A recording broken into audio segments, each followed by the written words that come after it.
ইমন, তুই আমার জামা খুলছিস কেন? তোকে অনেক আদর করতে ইচ্ছে করছে, কাছে আয় তোকে আদর করি। আমার জামা দেখে হাত ছড়া বলছিস শয়তান ছেলে। উফ, ইমন তুই আমার কোমরে হাত দিলি কেন? বললাম তো তোকে একটু আদর করব। মার খাবি তুই?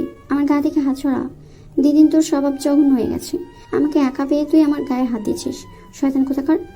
তুই অনেক সুন্দর, তাই তোকে আদর করতে ইচ্ছে করছে, কাছে আয় না। ভাইয়া, আমার জামা ছাড় বলছি।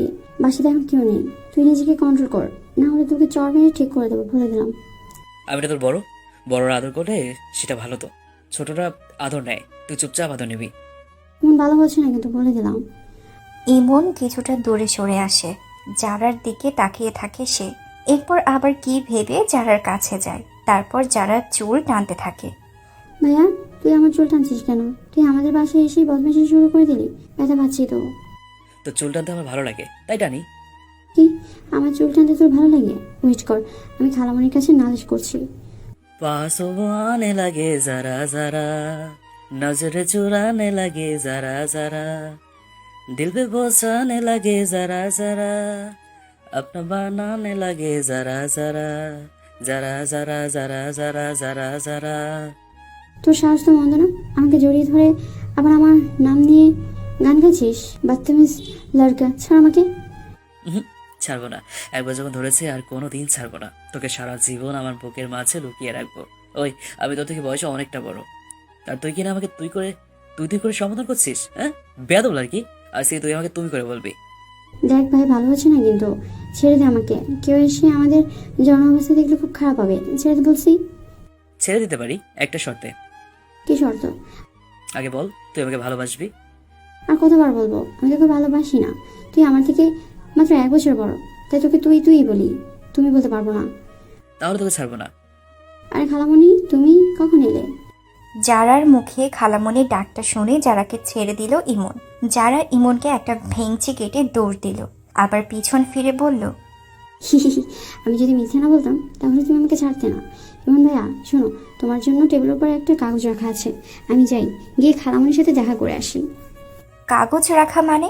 অনেক কৌতূহল নিয়ে টেবিলের দিকে এগিয়ে এসে কাগজটা হাতে নিয়ে খুলল ইমন। সেখানে লেখা, প্রিয় ইমন, গত 2 বছর যাবৎ তুমি আমাকে বলে আসছো ভালোবাসি ভালোবাসি, কিন্তু তোমার প্রপোজ আমি অ্যাকসেপ্ট করিনি। কেন জানো? কারণ এইচএসসিতে A+ পাওয়ার জন্য। তুমি জানো আমি লেখাপড়ায় 1 বছর পিছিয়ে আছি, এই নিয়ে অনেক কথা শুনতে হয়েছে।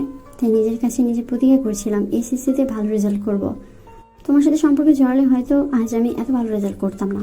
বিশেষ করে তোমার জন্য আমি ভালোভাবে পড়েছি, তুমি ভার্সিটির স্টুডেন্ট, সেখানে আমি যদি হই ফেল্টের ছাত্রী তাহলে তোমার সাথে যায় না আমার। এখন আমিও ভার্সিটিতে ভর্তি হব, তোমার ভার্সিটিতে। দুজন সমকক্ষ না হলে কি হবে কি করে বলো? তাই এখন আমি তোমাকে বলতে চাই, আমিও তোমাকে ভালোবাসি, অনেক বেশি ভালোবাসি। ইতি তোমার চারা। ইয়াহু, যারা তুই শুধু আমার। খালামণি, কেমন আছো তুমি? ভালো আছি মা।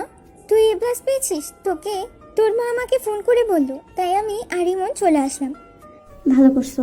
আজ তোমরা যেতে পারবে না, আমাদের বাসায় থাকবে।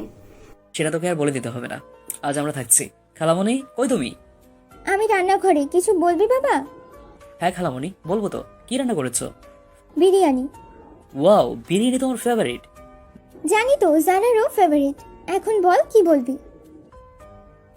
এই কথা? আচ্ছা ঠিক আছে, নিয়ে যাস। ইমন বিড়বিড় করে বলল, জারাকে তো সারা জীবনের জন্য আমাদের বাসায় নিয়ে যেতে চাই। কিছু বলবি? না কিছু না, তুই ভালো করে রান্না করো। এই বেয়াদব। খালামণিদের বাসায় একদিন কাটিয়ে জারাকে নিয়ে ইমন তার বাসায় চলে আসলো। ইমন তো হেব্বি খুশি, কারণ জারা ইমনের ভালোবাসা গ্রহণ করেছে। ভাই কি করছিস? আমি তোমার কোন জন্য ভাই লাগি? হ্যাঁ, যদি আর একবার ভাই বলে ডাকিস তাহলে তোকে মেরে মুখ ভেঙে দেবো। তোমার সাথে সম্পর্ক হতে না হতেই তুমি আমাকে শাসন করা শুরু করলে। যাও, তোমার সাথে ব্রেকআপ। ওই ওই প্লিজ, আমার সাথে ব্রেকআপ করিস না। তুই যদি আমার সাথে ব্রেকআপ করিস তাহলে আমি স্ট্রোক করবো। কাঁদিস না প্লিজ, তোর কান্না আমার সহ্য হয় না রে। আমি তোকে স্ট্রোক করতে দেখতে চাই, তাড়াতাড়ি স্ট্রোক কর। Heartless girlfriend, broken my heart. দেখ নিজ চোখে আমি স্ট্রোক করছি, কেন কিন্তু কুল পাবে না। তাড়াতাড়ি কর, সময় নেই। তুই একটা সাতচন্নি। কি? আমি শাকসুনি? এই মাত্র তোর হার্ট ব্রোকেন হয়েছে না? ওয়েট কর, আমি তোর হার্ট এবার টেনে বের করছি। যারা কথাটা বলে ইমনের দিকে তেড়ে এসেছে। ইমনও জারাকে জড়িয়ে ধরে বিছানায় পড়ে গেল। জারার উপরে ইমন জারার হাত দুটো ইমনের 2 হাত দিয়ে চেপে ধরল। খুব তো বলেছিলি আমার হার্ট বের করে নিবি, এবার আমি তোর হার্ট বের করে নিই। হ্যাঁ, প্লিজ ইমন, আমাকে ছেড়ে দে। আমার উপর থেকে ওঠো, আমার খুব অস্বস্তি লাগছে। উঠবো একটা শর্তে। আমি তোর সব শর্ত মানতে রাজি, প্রমিস। এবার উঠে পড়। আমাকে আর তুই বলবি না, তুমি বলবি। ঠিক আছে, তবে আমাকেও তুমি বলতে হবে। ওকে, ডান। ইমন যারার কপালে একটা চুমু দিল। যারা লজ্জা পেয়ে দৌড়ে পালালো। খালামণি, তোমাদের বাসায় এসেছি বেশ কয়েকদিন হয়ে গেছে। এবার তোমার বাজার ছেলেকে বলো আমাকে বাসায় দিয়ে আসতে। আজকে চলে যাবি? হ্যাঁ।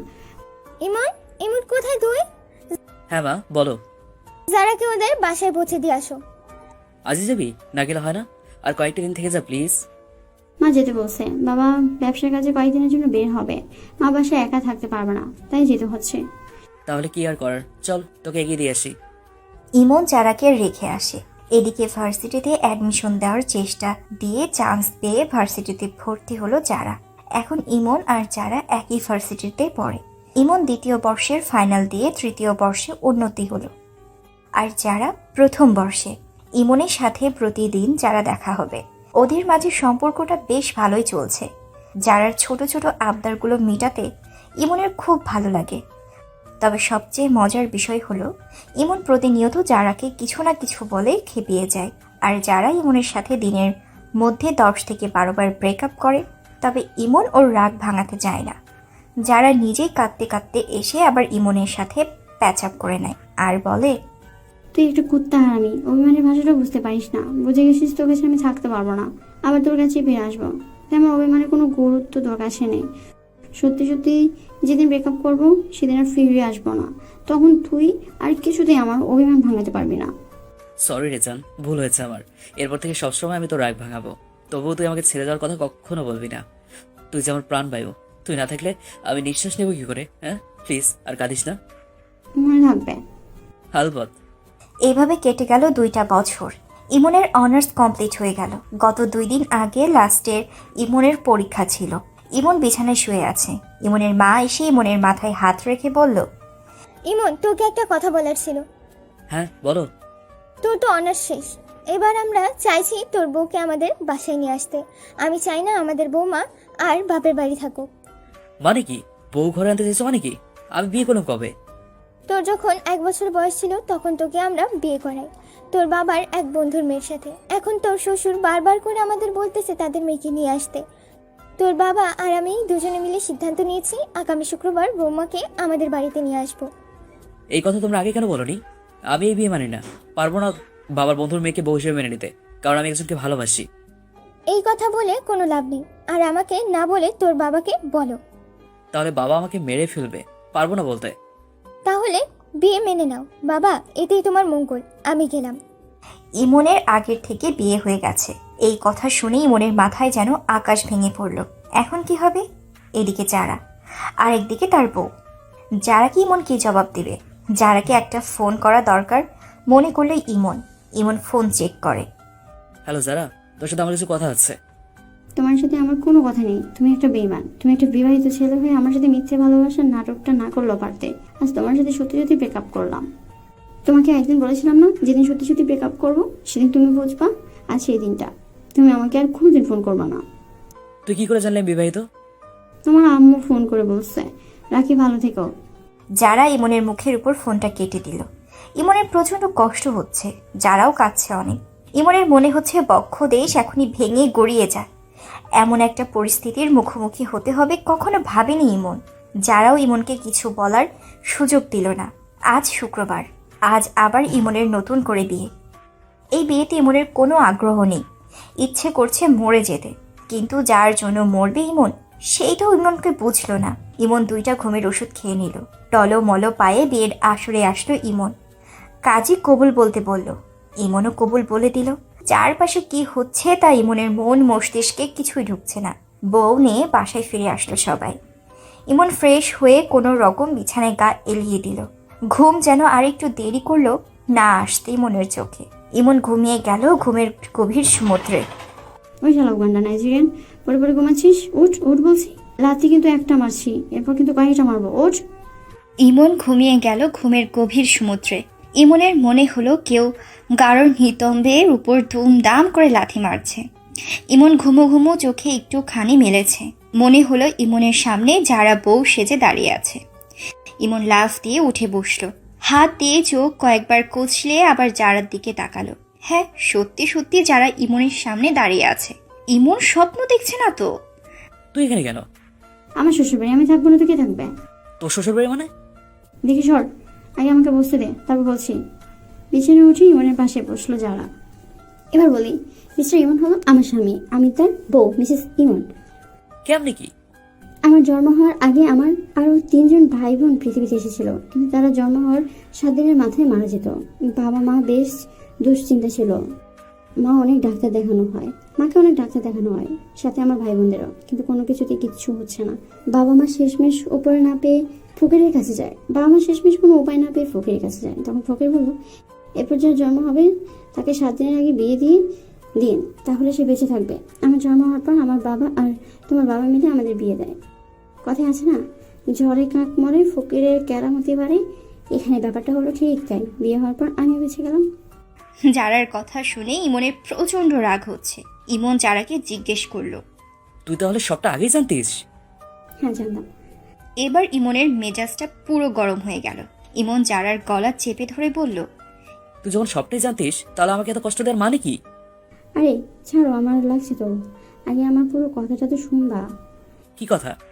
এত জোরে কেউ গলা চেপে ধরে? শোনো, তুমি 4 বছর আগে আমাকে প্রপোজ করছিলে, সেদিন মা স্বপ্নে দেখেছে।